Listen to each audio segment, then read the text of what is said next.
শুধু দর্শক, ঈদে কুরবানি পশু এখন অনেকেই কিনছেন এবং সেগুলো আমরা দেখতে পাচ্ছি ছাগল, গরু এবং এই পশু বিশেষ করে খাসি এবং ছাগল, পাশাপাশি গরু, এগুলো কুরবানি ঈদের জন্য মানুষ কিনে আনছে এবং সেগুলো প্রত্যেকেই নিচ্ছে।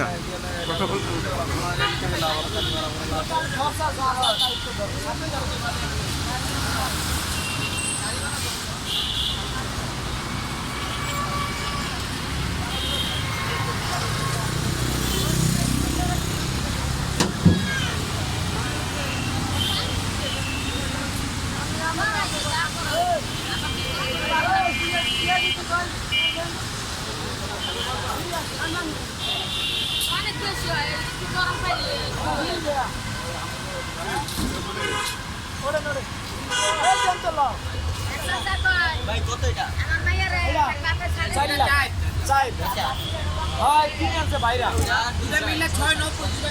একটু কথা বললেন, আপনি কোন হাট থেকে এই কুরবানির পশু কিনে আনলেন?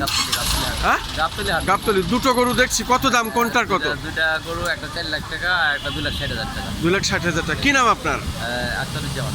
জি, আখতারুজ্জামান। আখতারুজ্জামান সাহেব। আপনি ওই কোথায় বাসা আপনার? আমাদের নারায়ণগঞ্জ বাসা। নারায়ণগঞ্জ। আপনি এখন নারায়ণগঞ্জ নিয়ে যাবেন? ও, আপনি কুরবানির জন্য এটা হাট থেকে আপনার?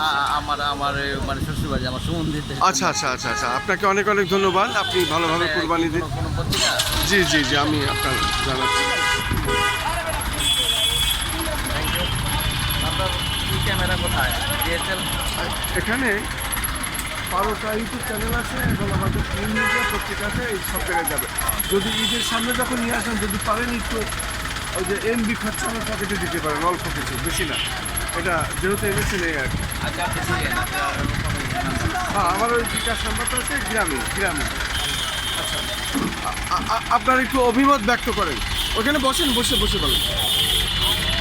কিন্তু দর্শক, এই আখতারুজ্জামান সাহেব আমি দেখতে পাচ্ছি খুব বড় এবং লাল রঙের, যেটা আমাদের ইসলামে আছে আর কি, কুরবানি কী ধরনের পশু দিতে হবে উনি ঠিক সেই ধরনের পশুই কিনেছেন। আপনি আপনার অনুভূতিকে, আপনি যে গরু কিনে আনলেন, কুরবানি দেবেন, এখন গাড়িতে করে, ট্রাকে করে নিয়ে যাচ্ছেন, আপনার অনুভূতি যদি একটু বলতেন। আপনি এটা আমাদের বাচ্চারা, ছেলেরা পছন্দ করছে তো। হ্যাঁ, বাইকটা আমাদের ছেলে হ্যাঁ। পছন্দ করাতে আর যেমন একটু লাল সুন্দর, এর জন্য আমরা নিয়েছি। কুরবানির জন্য যদি ভালো গরু নিতে হয়, সুন্দর নিতে হয়। আচ্ছা আচ্ছা আচ্ছা আচ্ছা, আপনি অনেক গরু দেখাশোনার পরে এটা আপনার চয়েস হয়েছে, তারপরে কিনেছেন। আপনাকে অনেক অনেক ধন্যবাদ। হ্যাঁ, ঠিক আছে।